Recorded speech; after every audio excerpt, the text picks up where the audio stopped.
Hello. In this task, you get hands-on experience with mobile applications from a clinical perspective. You should independently download and set up a mobile application and familiarize yourself with its purpose, features, how to adapt it to your needs, and how to use it in general.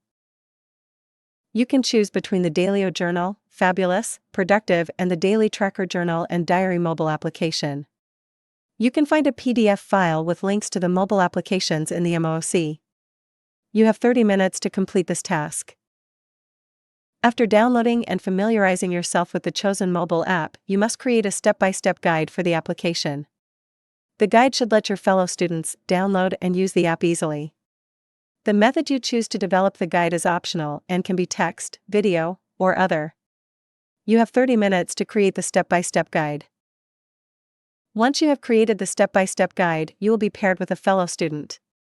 In pairs, you must now apply the step-by-step guide by exchanging guides for different applications. By doing this, you get hands-on experience guiding others in the use of a specific mobile application.